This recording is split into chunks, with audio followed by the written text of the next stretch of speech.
Allah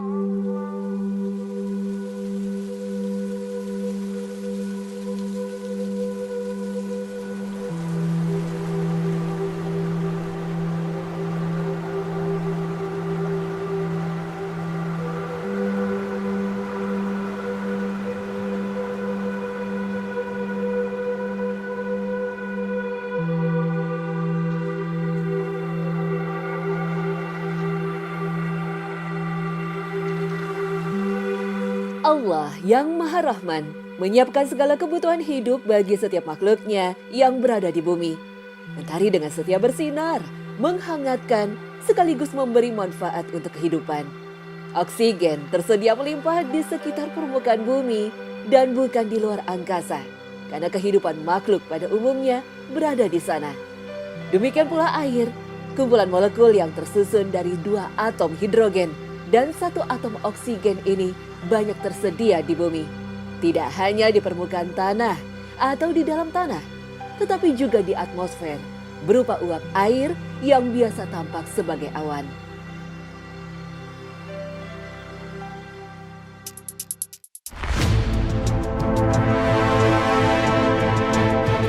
Menurut ilmuwan sains, muasal kehidupan makhluk di bumi adalah dari air. Ada 3 teori yang mereka kemukakan untuk mendukung argumen itu. Pertama, adanya kehidupan di bumi bermula dari munculnya reaksi rantai kimia yang panjang dan kompleks. Rantai kimia tersebut dipercaya dimulai dari air laut. Kedua, peranan air dalam kehidupan diasosiasikan dalam bentuk bahwa semua makhluk hidup berasal dari cairan sperma. Sperma berasal dari saripati makanan, dan makanan berasal dari tumbuh-tumbuhan yang tidak dapat hidup tanpa air. Ketiga, air menjadi unsur penting agar makhluk dapat bertahan hidup dan menjaga kelangsungannya. Hingga sebagian besar komposisi tubuh makhluk hidup adalah terdiri dari air. Temuan yang dikemukakan oleh sains tentang muasal kehidupan yang bermula dari air juga dijumpai dalam Al-Quran sebagai berikut. وَجَعَلْنَا مِنَ الْمَاءِ كُلَّ شَيْءٍ حَيٍّ أَفَلَا يُؤْمِنُونَ. Dan kami jadikan segala sesuatu yang hidup berasal dari air. Maka mengapa mereka tidak beriman? Quran Surah Al-Anbiya ayat 30. Dalam Al-Quran kata alma yang bermakna air dan hal-hal lain yang berkaitan dengan air seperti hujan, sungai, laut dan mata air disebutkan lebih dari 200 kali dalam berbagai ayat. Dalam rangkaian ayat-ayat tersebut, Al-Quran juga menjelaskan berbagai manfaat air dan fungsinya di alam. Misalnya, air sebagai penopang kehidupan makhluk di bumi, air sebagai sarana bersuci, daur hidrologi air, ataupun air sebagai sarana transportasi, seperti firman Allah. الله الذي خلق السماوات والأرض وأنزل من السماء ماء فأخرج به من الثمرات رزقا لكم وسخر لكم الفلك لتجري في البحر بأمره وسخر لكم الأنهار. Allah lah yang telah menciptakan langit dan bumi dan menurunkan air hujan dari langit. Kemudian dengan air hujan itu, Dia mengeluarkan berbagai buah-buahan sebagai rezeki untukmu. Dan Dia telah menundukkan kapal bagimu agar berlayar di lautan dengan kehendaknya. Dan Dia telah menundukkan sungai-sungai bagimu. Quran Surah Ibrahim ayat 32. Dalam Al-Quran kata Al-Bahr yang bermakna lautan, samudra ataupun sungai disebutkan sebanyak 32 kali. Sedangkan kata yang bermakna daratan disebutkan sebanyak 13 kali. 12 kali dengan kata Al-Bar dan 1 kali dengan kata Yabasa dalam surah Toha ayat 77. Jika penyebutan kedua kata tersebut dijumlahkan, hasilnya adalah 45 kali. Jika dipresentasikan, 32 kali penyebutan kata Al-Bahr dalam Al-Quran setara dengan 71,1%. Sedangkan kata yang bermakna daratan diulang sebanyak 13 kali, setara dengan 28,9%. Hasil penjumlahan tersebut selaras dengan temuan sains modern bahwa lebih dari 71% permukaan bumi ditempati air, sedangkan sisanya kurang dari 29% adalah daratan. Kesesuaian perbandingan antara kata lautan dan daratan dalam Al-Quran dengan hasil perhitungan sains bukanlah sebuah kebetulan. Karena Al-Quran adalah firman Allah, Tuhan yang mengetahui secara detail semua makhluk ciptaannya. Hal itu sekaligus menjadi bukti kemukjizatan Al-Quran dan kebenaran kandungannya. Keberadaan air di bumi adalah sebuah keistimewaan, karena secara teoritis, kemungkinan keberadaannya di tempat lain di alam semesta sangat kecil sekali.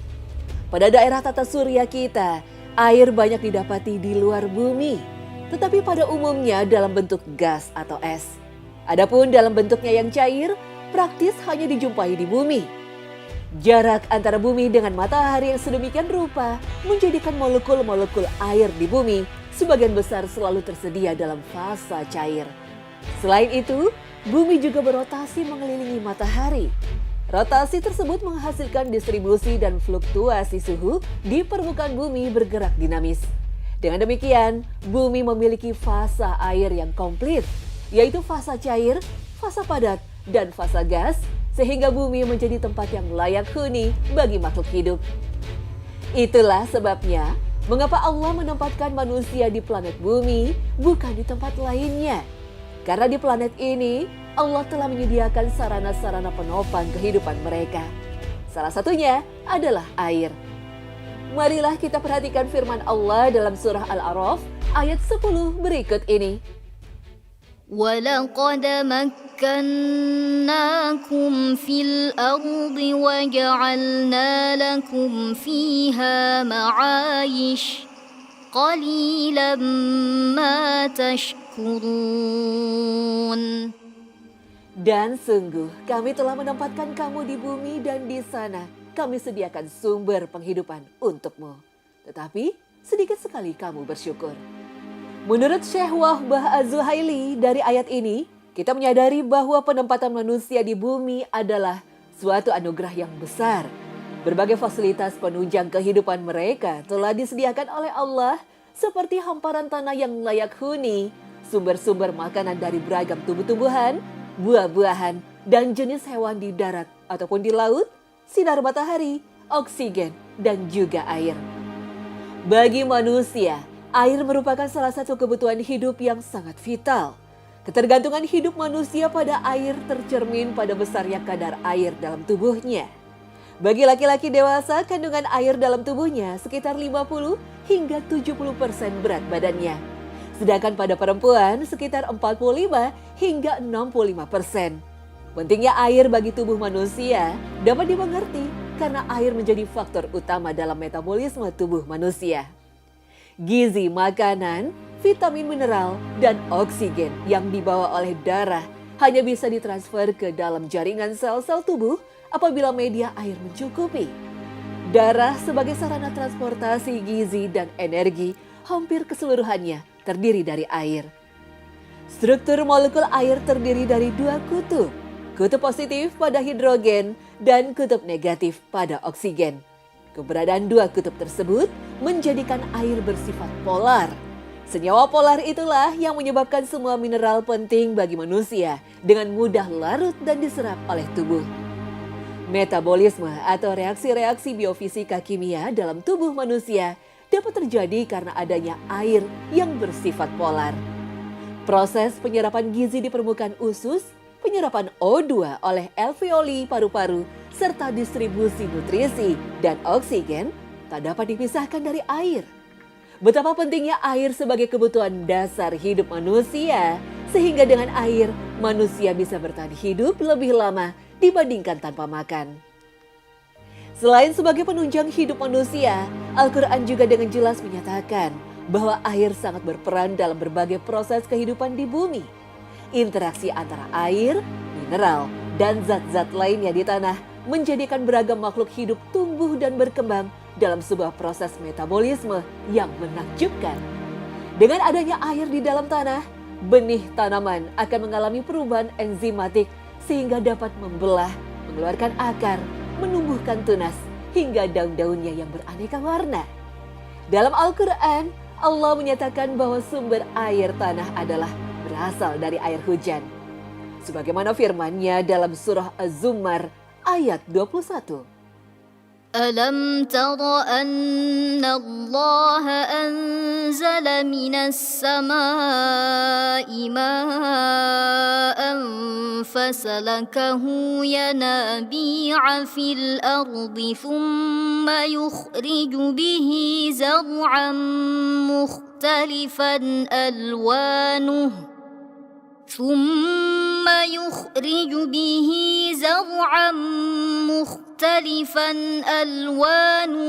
ثم يهيج فتراه مصفرا ثم يجعله حطاما إن في ذلك لذكرى لأولي الألباب. Apakah engkau tidak memperhatikan bahwa Allah menurunkan air dari langit, lalu diaturnya menjadi sumber-sumber air di bumi? Kemudian dengan air itu ditumbuhkannya tanam-tanaman yang bermacam-macam warnanya. Kemudian menjadi kering, lalu engkau melihatnya kekuning-kuningan. Kemudian dijadikannya hancur berderai-derai. Sungguh, pada yang demikian itu terdapat pelajaran bagi orang-orang yang mempunyai akal sehat. Az-Zumar ayat 21. Kandungan ayat tersebut selaras dengan temuan sains di mana hujan dinyatakan sebagai bagian penting dari siklus hidrologi atau daur air.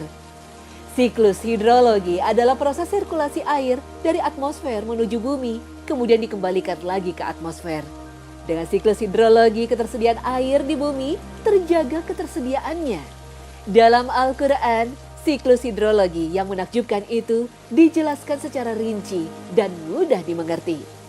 Mari kita perhatikan firman Allah berikut ini. ألم تر أن الله يزجي سحابا ثم يؤلف بينه ثم يجعله ركاما فترى الودق يخرج من خلاله وينزل من السماء من جبال فيها من برد فيصيب به من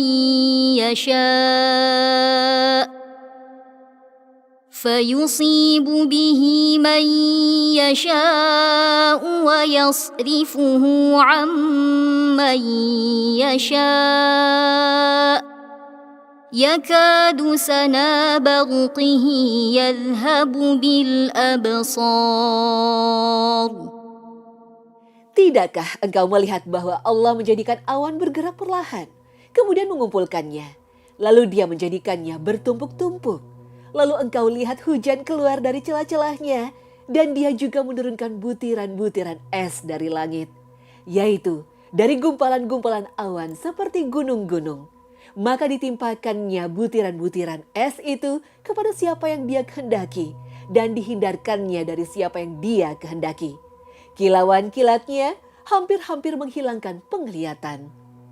Quran Surah An-Nur ayat 43. Berdasarkan kandungan ayat di atas, secara ringkas daur air bisa diuraikan sebagai berikut. Uap air di udara apabila jumlahnya sudah cukup banyak akan terkumpul menjadi awan. Apabila uap air di awan sudah menjadi titik jenuh, ia akan berkondensasi menjadi butiran air yang diturunkan ke bumi menjadi hujan. Pada daerah dengan suhu udara lebih rendah dari titik beku air, kondensasi air akan membentuk fasa padat dan diturunkan dalam bentuk salju atau es. Dengan pemanasan sinar matahari, salju akan mencair. Air lelehan salju, sebagaimana pula air hujan, akan mengalir dan menggenangi bagian-bagian terendah permukaan bumi dalam bentuk sungai, danau, dan laut. Sebagian aliran air ini akan meresap ke dalam bumi dan tersimpan di dalam tanah dan pori-pori bebatuan. Resapan air di dalam tanah membentuk air tanah dangkal dan air tanah dalam. Dengan adanya panas matahari, aliran air yang menggenangi daratan dan lautan akan menguap ke udara dan bergerak bersama angin.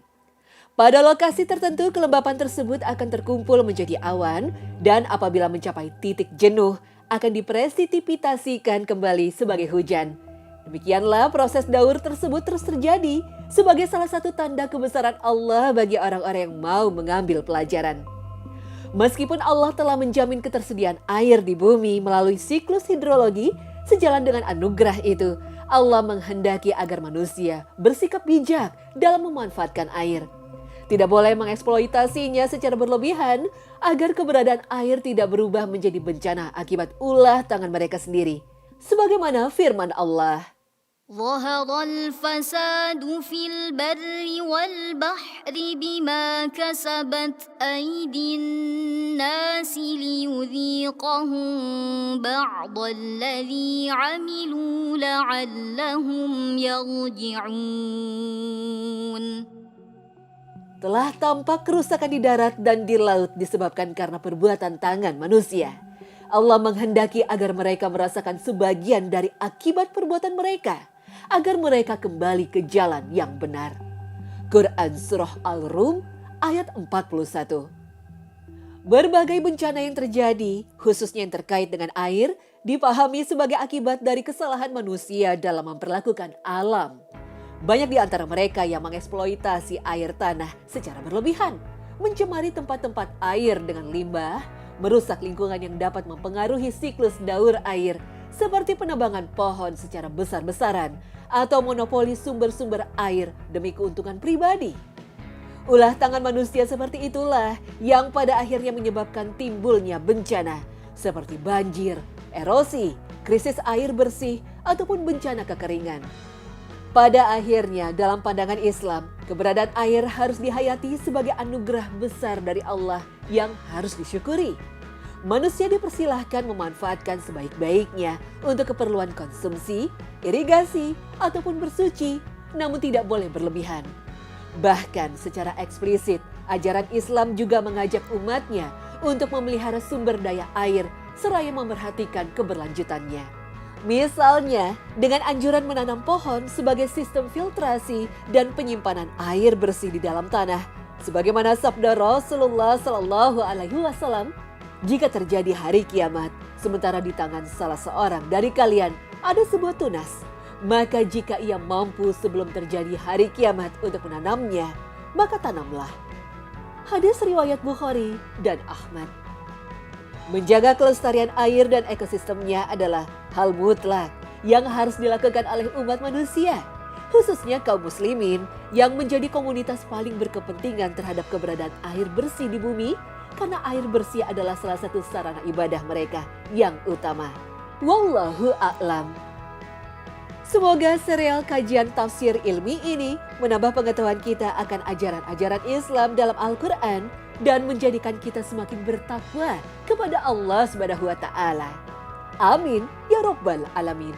Ikuti terus channel ini. Sampai jumpa pada kajian tafsir ilmi berikutnya.